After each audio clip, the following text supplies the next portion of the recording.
Bonjour à tous, ici Dingodor1. Aujourd'hui, je me suis penché sur la dernière caméra de surveillance de chez Anke, la Anke Custo 3 mégapixels, modèle i71GN, i71GN, appelée également WB300. Une caméra 100% sans fil motorisé, Wi-Fi, panneau solaire qui est fourni, le clock gratuit, elle filme la nuit en couleur et noir et blanc, possède une sirène d'alarme, un micro et haut-parleur et surtout un tout petit prix car elle est proposée généralement à 60 €. Dans la vidéo, on va faire le déballage, la connexion à l'application Vico. Je vais vous expliquer en détail les différents paramètres de l'application, faire différents tests et pour finir, mon avis et ma conclusion. Dans la boîte, on retrouve un autocollant pour indiquer qu'on a bien installé une caméra de surveillance. C'est parfois obligatoire dans certains endroits et villes.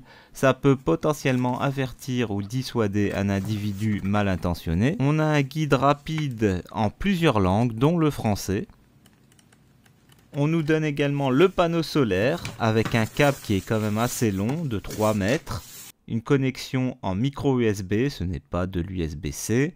Le panneau mesure 17,2 cm de longueur et 12 cm de large et peut fournir une puissance de maximum 3 watts. Dans un sachet en plastique, on retrouve le support mural du panneau solaire qui est en plastique, 4 vis et 4 chevilles et on a également un tuteur autocollant pour nous aider à fixer le support au mur sans devoir mesurer. On a un autre sachet avec un câble micro USB pour recharger la caméra, cette fois-ci de 1 mètre. Une épingle pour initialiser la caméra, 4 vis et 4 chevilles, le support mural de la caméra et encore un tuteur autocollant pour nous aider à fixer la caméra à son mur plus facilement. Et pour finir, la caméra. La caméra mesure 14 cm de long, 12,3 cm de large et 13,3 cm de hauteur pour un poids de 567 grammes. La caméra a une très belle finition, un petit contour chromé et juste au-dessus l'inscription Anke et son logo en couleur gris assez discret. On a la lentille de 3 mégapixels pour filmer en 1296 pixels, donc 1296 pixels sur du 2304 avec 15 images par seconde. Si je rentre plus dans le détail, on a un capteur CMOS en 2.9. Donc c'est généralement utilisé pour les caméras de surveillance compactes comme ici. Une longueur focale en 3.2 mm.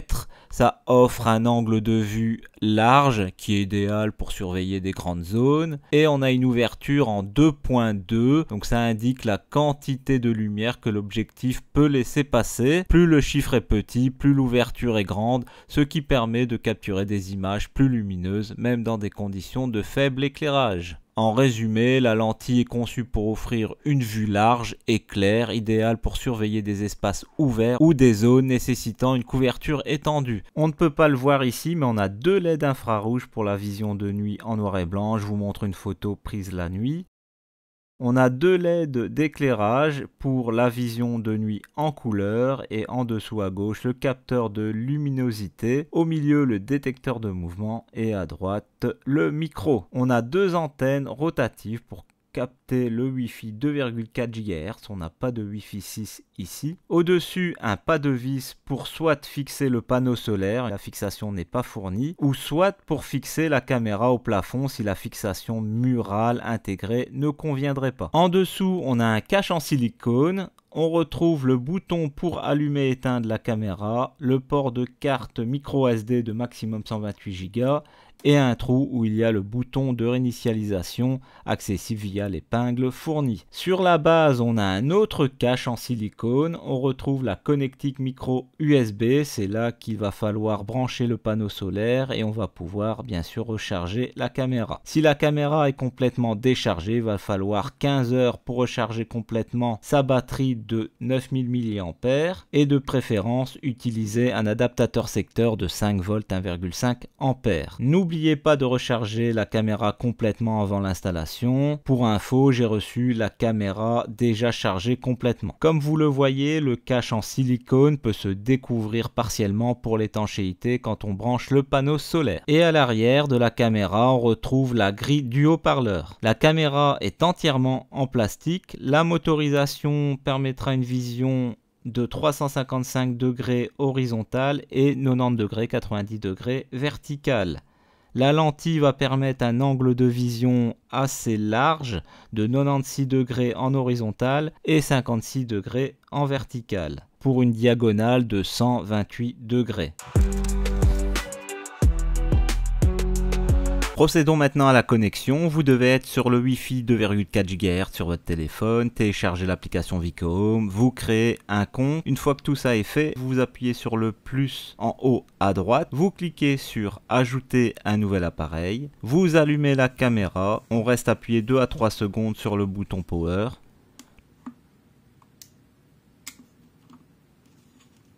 Le voyant LED clignote en bleu, on a le son d'allumage. La caméra se recalibre.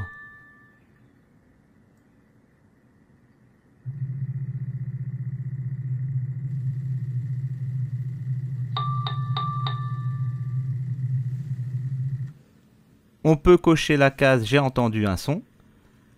J'attends qu'elle termine de se recalibrer.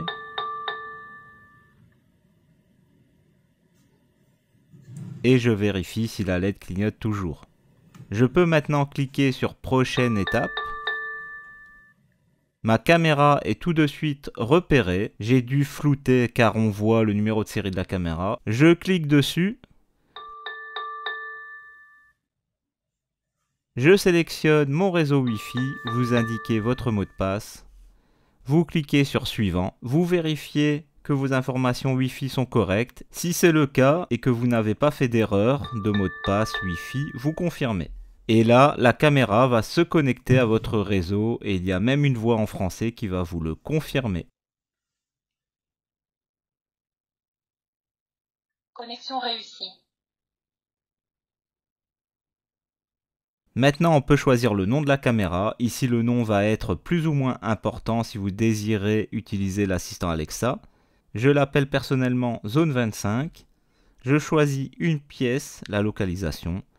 Pour moi, ça va être le jardin. Les pièces peuvent se personnaliser directement dans les paramètres de l'application. Je clique sur Fait. La caméra me donne ensuite des conseils pour bien installer la caméra. Je vous invite à aller lire mon article sur comment bien choisir et installer votre caméra. Je vous mets le lien dans la description.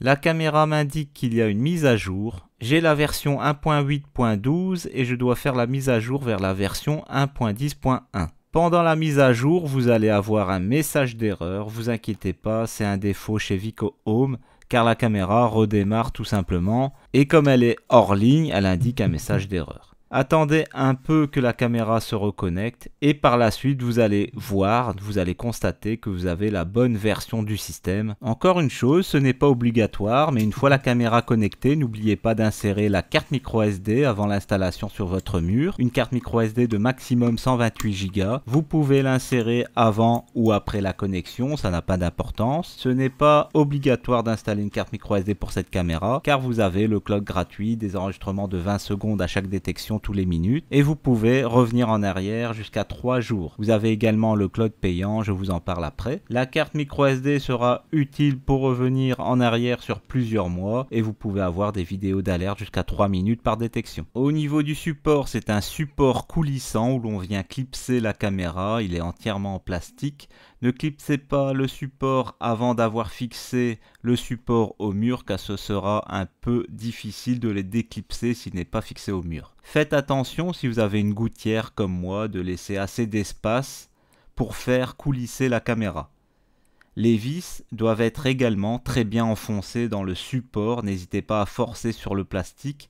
Le moindre millimètre qui dépasse vous empêchera de faire coulisser la caméra pour la clipser correctement. Maintenant, faisons un test de réception de notification d'alerte. Mon téléphone est mis sur le réseau 4G et non sur mon réseau Wi-Fi pour simuler que je ne suis pas chez moi. L'application n'a pas été activée avant pour vérifier si même après plusieurs jours, l'application fonctionne bien en arrière-plan. Si vous désirez faire un test chez vous, ne visionnez pas en direct, vous ne recevrez pas de notification car vous visionnez en direct. Maintenant, je passe juste devant la caméra. Vous pouvez le voir, la caméra m'a détecté. Un 1 en rouge apparaît pour me dire qu'il y a une notification. S'il y aurait eu 5 alertes, j'aurais eu le chiffre 5. Je vérifie mes notifications et on a une notification avec image. Sur la notification, on peut voir la personne, ici c'est moi-même, mais si votre caméra n'a pas assez de recul dû à votre installation, ou si vraiment l'individu passe vraiment très vite, c'est possible qu'il n'apparaît pas sur la notification. Maintenant, si je clique sur la notification, j'accède directement à la vidéo de surveillance et je peux voir directement ce qu'il s'est passé. Maintenant, si je souhaite voir ce qui se passe en direct, il y a un conflit qui se crée, car la caméra est en train d'uploader la vidéo sur le cloud. En plus, elle doit gérer l'enregistrement sur la carte micro SD, ce qui bloque le flux, la vision en direct. Je suis obligé de faire du forcing pour accéder, obliger la caméra à arrêter les enregistrements cloud et micro SD pour visionner en direct. Faites attention car quand vous visionnez en direct, comme je vous l'ai dit, il n'y a plus d'enregistrement, vous allez devoir enregistrer manuellement. Tricotant en pleine action, il observe, il décode. Avec cette caméra, la sécurité s'impose. Je vous montre la première interface.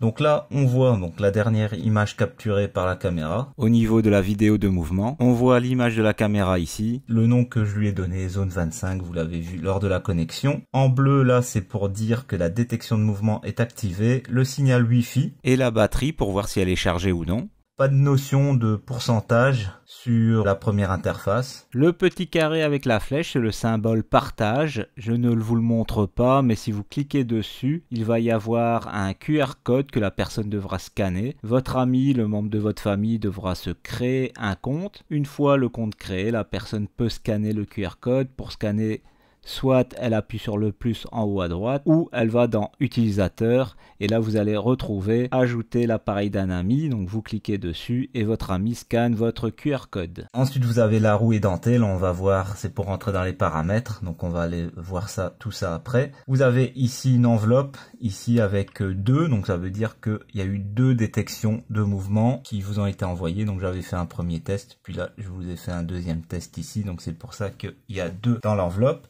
Mais tout se trouve dans l'album ici, mais je vais vous montrer ça. Donc ça c'est les détections de mouvement d'aujourd'hui. Voilà, je vous montre ça après. Donc pour accéder à la vision en direct, donc vous appuyez sur le play et vous allez voir la première interface va s'agrandir. Donc la connexion peut être plus ou moins lente selon le débit réseau, mais ça reste quand même généralement assez rapide. On peut activer le micro de la caméra, donc si on souhaite entendre tout ce qui se dit à l'extérieur, voilà. Sinon bien sûr quand il y a une vidéo qui est filmée en direct, donc dès qu'il y a un mouvement, le micro se met en marche, sauf si vous avez décidé le contraire, ça on le verra par la suite dans les paramètres. Donc sirène d'alarme, donc si je souhaite faire sonner l'alarme, je peux le faire manuellement ici si c'est pas activé. Donc je vois quelqu'un passer, je peux faire sonner l'alarme pour lui faire peur.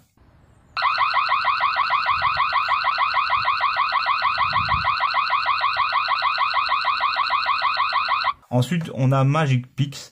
Selon la luminosité, selon le soleil qui tape sur la caméra, c'est ce que j'ai constaté, la qualité d'image peut s'améliorer. On aura une meilleure visibilité sur l'écran de son téléphone.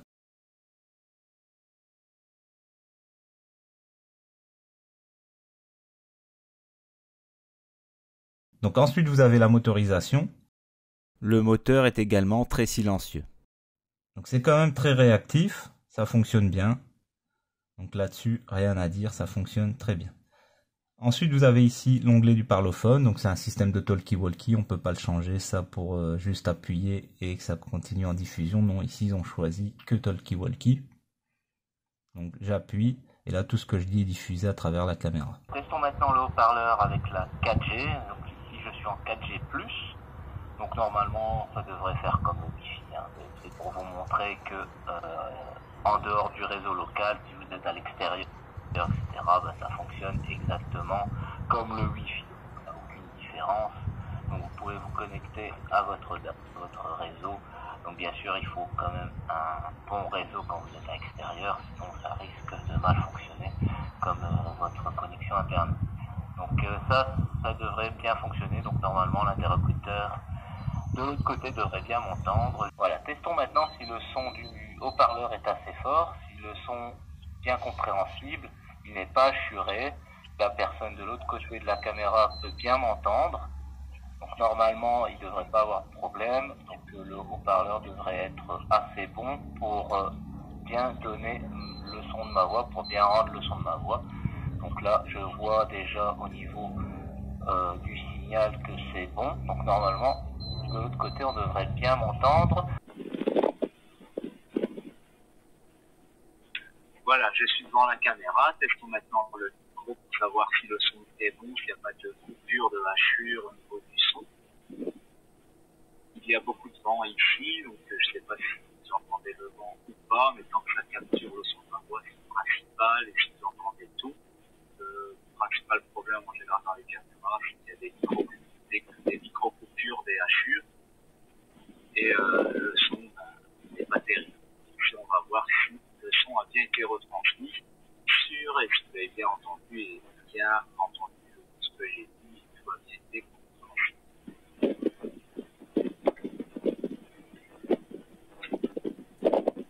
Ensuite, vous avez plus. Dans plus, vous avez position.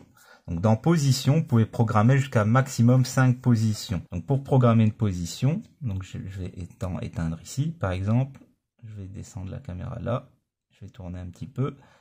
Je retourne dans position. Là, je fais dans nouvelle position, je clique. Et là, je mets, voilà, 5. Confirmer, je confirme. Et cette position est enregistrée. Donc, si je veux retourner à la position 1, la caméra va se mettre directement en position 1, position 2. Voilà. Et position 5, celle que je viens de programmer. Voilà. Une chose importante aussi, quand ici vous voyez, je visionne en direct, donc il n'y a pas d'économie d'énergie de la caméra qui se fait. Donc la caméra va pas me demander de s'éteindre quand je visionne en direct. N'oubliez pas aussi, je vous l'avais déjà signalé avant, mais quand vous visionnez en direct, il n'y a plus d'enregistrement vidéo automatique. Vous allez devoir le faire manuellement. Pour ça, sur l'image, vous cliquez sur le logo caméra pour filmer et sur le logo photo pour faire une photo. Les vidéos et photos sont directement enregistrées dans l'album photo de votre téléphone. Sur la première interface, on ne peut pas zoomer. Il faut mettre en plein écran pour zoomer. Ça reste un zoom numérique, juste un agrandissement de l'image, ce qui donnera une image pixelisée. Voilà. Maintenant, regardons un peu les vidéos de surveillance. Donc, vous allez dans Album, où on va cliquer sur l'enveloppe ici. Vous cliquez sur l'enveloppe. Là, on peut voir les détections de mouvements qu'il y a eu aujourd'hui. Sur le cloud, vous allez pouvoir retourner jusqu'à 3 jours en arrière, pas plus, sur le cloud gratuit. Si vous payez le cloud, c'est 60 jours. Vous pouvez revenir jusqu'à 60 jours en arrière, ça c'est bien. Là, les vidéos de surveillance, je suis sur le cloud, donc le cloud gratuit. J'ai mis que ça va enregistrer maximum 20 secondes. Ici, ça va enregistrer 18 secondes. Et 20 secondes, ça suffit largement pour bien voir un individu. Donc je fais pause et je peux zoomer. Voilà, et là on peut voir que je fais coucou à la caméra. Voilà, maintenant sur le nuage, donc ici je peux revenir en arrière jusqu'à 3 jours comme je vous l'ai dit. La carte micro SD, donc la carte ici SD, je dois la sélectionner, je confirme, je fais OK. Donc ça se connecte à la caméra et là j'ai toutes les vidéos de surveillance. Voilà, d'aujourd'hui et des autres jours. Voilà, si je veux remonter plus loin que 3 jours, bah je le peux grâce à la carte micro SD. Donc par exemple en février, en mars et en avril. Donc on peut remonter facilement. Donc par exemple si je choisis par exemple le 18 mars, je peux cliquer et là on peut voir les différentes vidéos que la caméra a capturées. Si je souhaite récupérer une vidéo, donc c'est simple. Donc je clique sur la vidéo, donc sur une des vignettes. Je fais, c'est écrit choisissez. Là, je valide, donc je la sélectionne et je peux télécharger. Je la télécharge et là, la vidéo sera sur mon téléphone. Voilà, on va le retrouver. La vidéo dans son dossier DCIM, dans son album photo du téléphone. Donc il n'y aura pas de dossier créé Vico Home, ça c'est dommage. Ce sera dans les vidéos, dans les dernières vidéos normalement. Vous allez pouvoir la retrouver assez facilement. Et comme vous le voyez ici, on peut même partager directement la vidéo si on le souhaite. Si on souhaite supprimer une vidéo, on ne peut pas. sur la carte micro SD, on ne peut pas supprimer une vidéo à la fois. Donc si je souhaite supprimer cette vidéo là, donc je ne peux pas la supprimer. Donc je dois tout formater la carte micro SD, on verra dans les paramètres où formater la carte micro SD, mais je ne peux pas supprimer vidéo par vidéo. Alors que dans le cloud, ici, par exemple, donc il faut que je retourne ici dans le dernier jour. Donc si je souhaite supprimer une vidéo, je peux le faire. Donc, je clique ici. Je peux cocher donc une des vidéos et si je souhaite la supprimer, je peux la supprimer. Alors que dans la carte micro SD, on n'a pas cette option-là. Donc vous avez ici un entonnoir, on peut cliquer dessus et là ils disent on peut définir une zone. Et là, ça c'est malheureusement, c'est dans le cloud, c'est payant. Si je souhaite que des détections dans mon jardin et non dans le champ derrière, je dois payer le cloud. Si le champ aurait été une rue fréquentée, la zone de détection aurait été très utile pour ne pas recevoir des notifications de cette zone. Donc, je vais cliquer ici, paramètres de la caméra. On a zone 25, on voit le pourcentage de la batterie, là on est à 99%, à 99%, c'est normal puisque je viens de visionner bien en direct ici, donc ça a usé 1% de la batterie. Sinon le panneau solaire fonctionne vraiment très bien, il recharge bien la caméra, donc c'est un panneau solaire de dernière génération, donc ça fonctionne très bien. Donc on a la puissance du signal Wi-Fi, donc qui est bien écrit fort, donc j'ai un bon signal Wi-Fi en extérieur, le statut donc en ligne que la caméra est bien connectée, et la localisation, donc ça c'est à vous de définir la pièce. Donc c'est à vous de créer ces pièces-là. Les mises à jour aussi se passent dans cette fenêtre-là. Et également, si vous souhaitez changer de nom, moi je l'appelais zone 25, si vous voulez changer de nom, c'est aussi ici dans ce paramètre-là que vous pouvez faire. Donc au niveau des pièces, donc je peux vous montrer, c'est dans utilisateur et gestion de la localisation. Et là, vous pouvez créer des pièces si vous ne l'avez pas fait au début. La détection de mouvement, même si ce n'est pas précisé, on a des détections d'office de forme humaine. J'ai dû régler la sensibilité sur faible car sur le réglage moyen, je recevais quelques fausses alertes. Selon l'angle de la caméra, la lumière du soleil et l'ombre de l'arbre et le vent, ça trompait la caméra et ça m'envoyait des fausses alertes. Aucune fausse alerte concernant les petits animaux, les chats, les oiseaux. Si vous désirez la détection des animaux, vous devez payer le cloud. Bien sûr, en mettant sur faible, j'abaisse la distance de détection du détecteur infrarouge à 3 mètres voire 5 mètres. Sur moyen, on était à 5 mètres à 8 mètres et sur fort, on est 8 à 12 mètres. Mais comme il y a la détection par intelligence artificielle, la caméra peut m'envoyer une alerte même si je suis à 10 mètres de distance, malgré que le détecteur infrarouge est positionné donc sur faible, donc 3 voire 5 mètres. Une alerte de détection via l'intelligence artificielle peut aller jusqu'à 10 mètres voire 15 mètres et la distance de vue à ne pas confondre avec la distance de détection est à plus ou moins 40 mètres si il y a du beau temps et en journée. La nuit ce sera maximum 10 mètres voire 15 mètres en infrarouge, 20 à 25 mètres en mode couleur. Donc détection de mouvement, donc c'est ici que c'est coché si vous voulez activer les détections de mouvement, recevoir des alertes. Sensibilité à la détection, donc c'est ici qu'on règle, donc haut, moyen, faible.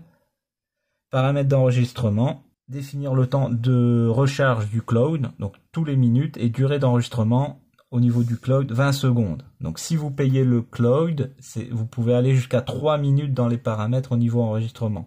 Ici, c'est maximum 20 secondes sur le gratuit. Et vous voyez, temps de recharge, 1 minute, 3 minutes, 5 minutes, 10 minutes, 20 minutes, 30 minutes. Ça veut dire tout simplement que s'il y a une détection de mouvement, donc la caméra va enregistrer 20 secondes et il faudra attendre 1 minute pour qu'elle refasse un enregistrement s'il y a de retour une détection de mouvement derrière. Pour la carte micro SD, donc c'est ici le paramètre, donc enregistrer uniquement lorsque mouvement est détecté. Ça, on ne sait pas changer, donc c'est normal. Détection par mouvement, on ne peut pas enregistrer 24 heures sur 24. Durée d'enregistrement. Voilà, on peut mettre jusqu'à 3 minutes ici, comme le cloud si on le paye, donc maximum 3 minutes. Et ici, refroidissement de la carte micro SD, vous pouvez faire comme le cloud, donc si vous voulez user moins vite la carte micro SD, qu'elle chauffe moins, et que les enregistrements, bon, si vous désirez garder plus longtemps la carte micro SD, vous pouvez mettre un temps d'enregistrement. Je vous ai créé un article dans mon blog pour comment bien choisir une carte micro SD. Je vous mets le lien dans la description de la vidéo si vous voulez savoir comment bien choisir une carte micro SD pour vos caméras de surveillance. Donc n'hésitez pas à checker, c'est quand même un point important d'une caméra de surveillance, les enregistrements vidéo. Ensuite ici on a dormant, donc le paramètre qui se retrouve en raccourci, c'est pour désactiver la caméra, pour la faire dormir. Planifier le sommeil. Donc ça, on peut programmer un horaire. Donc si, par exemple, moi j'ai mis cette caméra dans le jardin, si je veux, par exemple, je sais que tous les samedis, on va dire, je jardine dans mon jardin de 13h jusqu'à 15h par exemple, bah, je peux programmer un horaire de 13h à 15h que la caméra est désactivée à ce moment-là. Si vous avez des horaires fixes et tout, ça peut être utile. Ensuite, paramètres de notification. Donc si vous désirez recevoir les notifications, c'est cette case ici qu'il faut cocher. Donc pour recevoir les notifications, hop, vous cochez et là les notifications de mouvement sont cochées. Ensuite, si vous voulez payer le cloud, je vous montre un peu.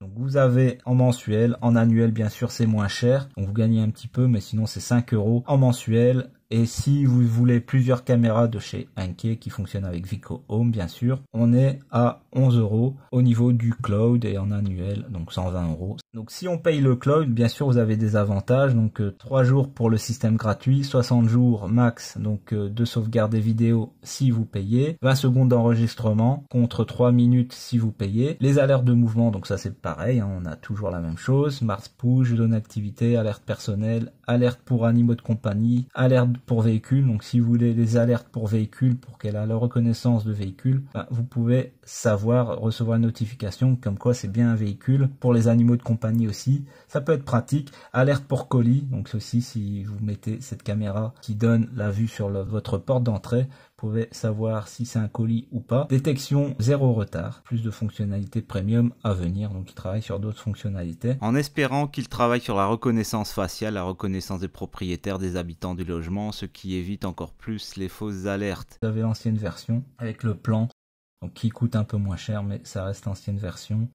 Et l'intelligence artificielle est plus limitée ici. Vico Home, pour précision, utilise le cloud d'Amazon AWS, donc reconnu pour être bien sécurisé. Ensuite, paramètres d'alarme. Donc au niveau de paramètres d'alarme, vous avez sirène d'alarme. Donc vous n'avez pas le choix d'alarme, on ne peut pas faire de sirène d'alarme personnalisée. Donc on coche ici et là on peut mettre la durée jusqu'au maximum 15 secondes. Et donc ça va détecter un mouvement, ça va sonner 15 secondes. Ça ne va pas se répéter indéfiniment, ça va juste sonner une fois.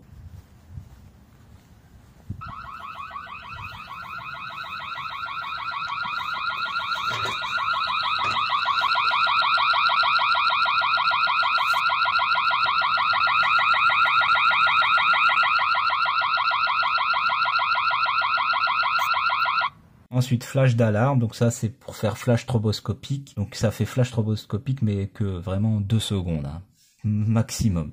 Donc si vous voulez une alarme silencieuse avec flash, bah, vous pouvez activer simplement que le flash. Vous n'êtes pas obligé d'activer la sirène d'alarme.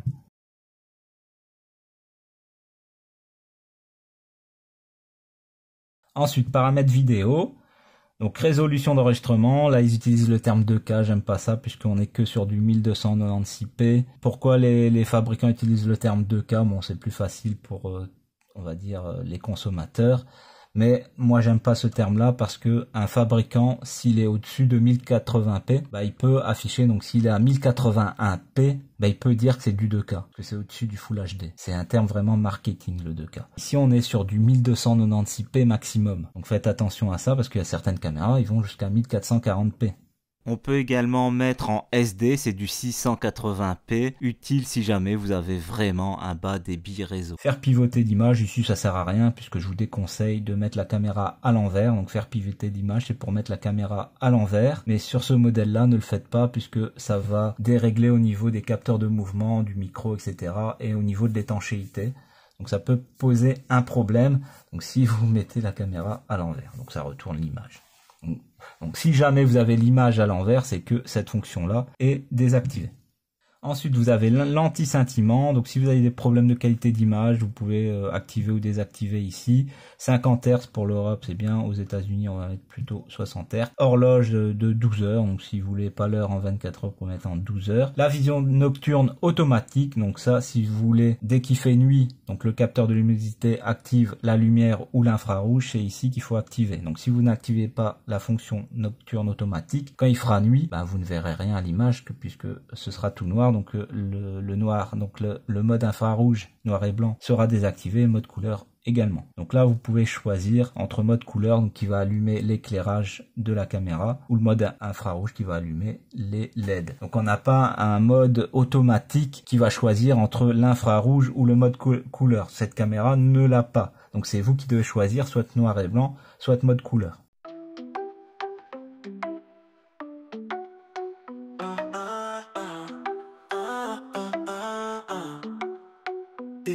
Dingo doppelé par le test, prêt à tout voir. Ange, couleur nette et rien ne va l'émouvoir. Il branche la caméra, ajuste les réglages. Début du spectacle, c'est parti pour l'image. OWB transcend, montre-nous tout. Clarté et détail, rien de trop flou. Dingo d'or observe, analyse en mètres. Chaque pixel compte, il faut tout connaître. Dans le genre 1, tout est fluide et précis. Les visages s'affichent, l'image réussit. Les mouvements sont captés, la réactivité est là. Un test complet, on n'avance pas à pas. Le soleil disparaît, les lumières faiblissent, les ombres s'étendent, le test se poursuit. Mais l'image vacille, les détails s'effacent. Sous la lune pâle, tout semble plus vaste. Anke, beau design et fonction à souhait. Détection rapide et une appli bien rodée. Installation facile, connectée en un instant. Dingo d'or analyse les points forts évidents. OWB transcend, montre-nous tout. Clarté et détail, rien de trop flou. Dingo d'or observe, analyse en mètres. Chaque pixel compte, il faut tout connaître. L'enregistrement tourne et la fluidité suit. Les notifications arrivent au moindre bruit. Une caméra pratique, bien pensée pour tous. Sécurité assurée, sans grand flou ni trou. Dingo d'or conclut, le test fut complet. WB transcend au banc d'essai, les points sont posés. Chacun voit selon l'usage et le besoin. Mais pour surveiller, elle fait bien son chemin.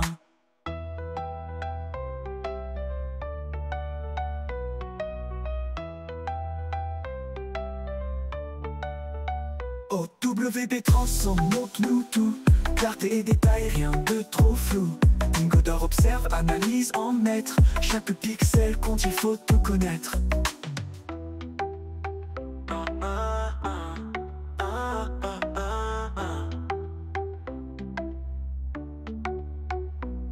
L'enregistrement tourne et la fluidité suit. Les notifications arrivent au moindre bruit. Une caméra pratique, bien pensée pour tous. Sécurité assurée, sans grand flou ni trou. OWB transcend, montre-nous tout. Clarté et détail, rien de trop flou. Dingo d'or observe, analyse. Ensuite, la sensibilité à la lumière, donc c'est pour le capteur de luminosité de la caméra. Donc faible, moyen, haut. Donc c'est inversé. Donc si je mets sur haut, dès qu'il fera un peu sombre, c'est possible que la caméra allume le système infrarouge comme s'il fait nuit, ou le mode couleur, donc les LED. Gestion de la carte micro SD. Ne faites pas comme moi, je n'avais que ça en stock car j'ai inséré une carte de 32 Go HC U1 qui n'est pas le meilleur choix pour cette caméra au niveau vitesse d'écriture et lecture, mais ça reste ok, on n'est pas non plus sur du 4K. Mais privilégiez quand même une carte SD 128 Go U3 A2 V30 normale ou en endurance, c'est un meilleur choix pour cette résolution. Et c'est ici que vous allez pouvoir formater votre carte micro SD pour effacer les enregistrements. Paramètres du voyant, donc la caméra a un petit voyant LED de notification directement sur la caméra, vous pouvez le désactiver. Moi je désactive toujours le petit voyant LED, ici c'est une petite lumière bleue, vous pouvez le désactiver. Paramètres d'alimentation. Ici, donc c'est pas automatique, la caméra elle gère pas automatiquement, elle n'a pas de reconnaissance contrairement à d'autres caméras.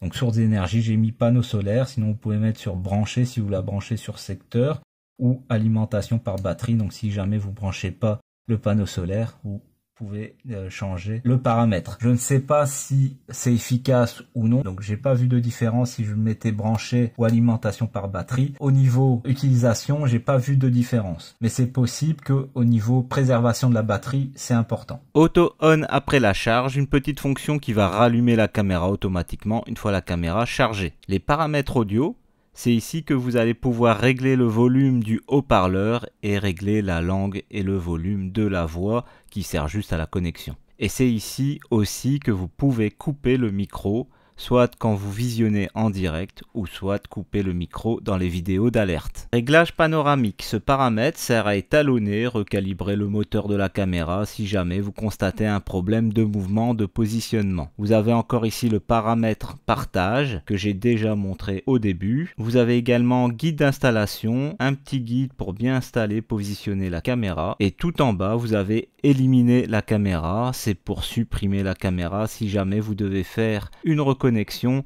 un changement de compte ou autre situation qui demande de supprimer la caméra de votre compte. Il n'y a pas l'option de redémarrage. Deux petites choses également pour terminer. C'est sur la première interface, vous avez une cloche en haut à droite. Vous cliquez dessus, c'est un raccourci pour désactiver les notifications. Vous pouvez désactiver 30 minutes, 2 heures ou 12 heures. Et la dernière chose, si vous cliquez sur l'icône côté de la cloche, c'est juste pour changer l'interface. Utile si vous avez plusieurs caméras. Surtout si vous désirez les visionner en même temps. La caméra est compatible Alexa. Bien sûr, vous devez avoir un assistant Alexa, sinon ça ne fonctionnera pas. Vous devez rajouter également le Skills Vico Home à Alexa. Sur l'application Vico Home d'un utilisateur, puis interconnexion de diffusion en continu, on peut voir si l'appareil est bien associé. Et vous pouvez aussi dissocier les appareils, accéder aux paramètres de mise à jour de la caméra. Ce n'est pas une indication pour mettre sa caméra à jour, hein, faites attention. Sur l'application Alexa, on peut visionner en direct la caméra et utiliser le parlophone. Dans les paramètres d'Alexa, on peut activer la fonction annonce de mouvement et dès qu'il y aura une détection, un mouvement devant la caméra, Alexa fera une annonce sur votre ou vos assistants Alexa. Ici pour moi c'est sur l'assistant Echo Show 5. Alexa, diffuse caméra zone 25. D'accord. La connexion est assez rapide, je n'ai pas constaté de grosse latence de diffusion, l'image n'est pas très belle, elle n'est pas fluide. La connexion à Alexa a quand même quelques ratés et Alexa vous dira quelquefois qu'elle n'a pas pu se connecter. Je n'ai pas pu me connecter à l'appareil zone 25. Alexa, arrête la diffusion.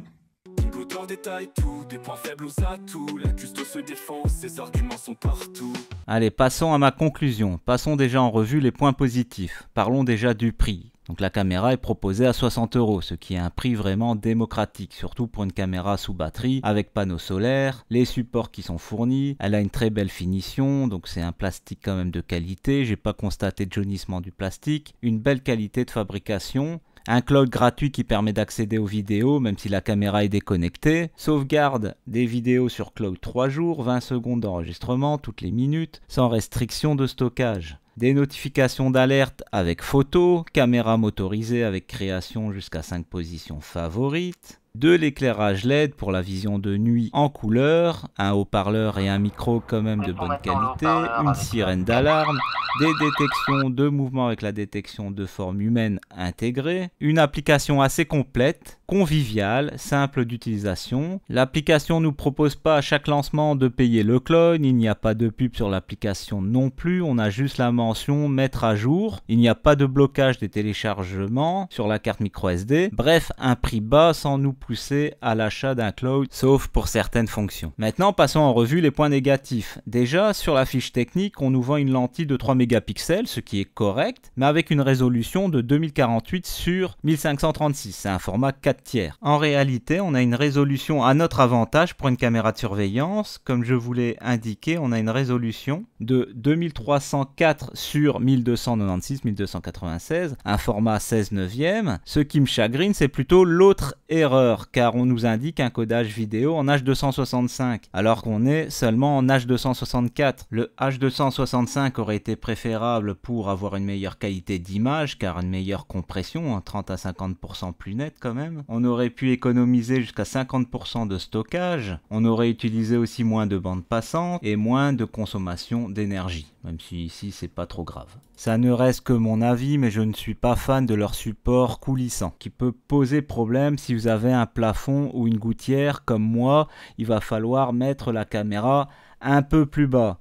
Et les antennes Wi-Fi également, on ne peut pas les mettre vers le bas car elles peuvent gêner la vue. Malgré la reconnaissance de forme humaine directement intégrée à la détection de mouvement, la caméra est facilement trompée par l'ombre, la lumière et le vent. Selon l'emplacement, vous risquez des fausses alertes, même avec un réglage au plus faible de la sensibilité. Donc ça limite quand même le positionnement de la caméra si jamais vous avez des arbres et des feuillages comme moi devant la caméra. Mais le plus gros point négatif, c'est l'image de nuit. En image statique, l'image paraît correcte, mais dès qu'il y a un individu en mouvement, l'image est vraiment mauvaise. Il y a un mauvais traitement d'image logiciel, sans compter le compressage vidéo seulement en H264, qui n'arrange pas les choses. Ça pose vraiment un gros problème pour reconnaître un individu ou juste un détail sur l'individu, car le flou et le ghosting est vraiment trop important. Comme je vous l'ai montré, la caméra a des positions favorites pour la motorisation, mais malheureusement, ils ne vont pas plus loin. Ils n'ont pas mis la fonction de balayage de zone automatique, ce qui n'aurait pas forcément posé problème de batterie, si bien sûr la fréquence de déplacement de zone ne se fait pas tous les 10 secondes, mais tous les 10 minutes par exemple, ou tous les 30 minutes, ce qui aurait permis de couvrir les zones mortes. Si vous vous posez également la question, on n'a pas non plus le suivi automatique des personnes, mais pour moi ce n'est pas un point négatif car je préfère qu'une entreprise n'installe pas ce dispositif si elle ne le maîtrise pas, car souvent les caméras premier prix qui le possèdent ont de très gros bugs et surtout un mauvais suivi, ce qui nous oblige à quand même le désactiver. Anke ne propose pas non plus de logiciel PC, elle n'est pas RSTP ni OnVIF, ce qui est un problème si on souhaite l'intégrer à sa domotique. En résumé, la caméra possède de bons points positifs, mais un gros point négatif qui est la vision de nuit, en espérant qu'une mise à jour par Vico Home corrige ce problème. Je ne le dis pas assez souvent, mais n'achetez jamais une caméra de surveillance à cause d'une promo. Achetez une caméra selon vos besoins. Si vous avez besoin d'un conseil personnalisé, n'hésitez pas, la chaîne et le blog ont été créés pour vous aider. Comme d'habitude, merci aux anciens de la chaîne pour votre soutien. N'hésitez pas à commenter et liker. Bienvenue également aux nouveaux. Et si ça vous a plu, n'oubliez pas de vous abonner, c'est gratuit. Et pour ceux qui le peuvent, vous pouvez souscrire à la chaîne à partir d'1 €. C'est important pour renouveler mon matériel et pour le coup pour m'acheter des nouvelles cartes micro SD. Un grand merci d'avance pour le soutien. Moi je vous dis à la prochaine, c'était Dingodor1. Prêt à tout voir, angle, couleur nette et rien ne va l'émouvoir.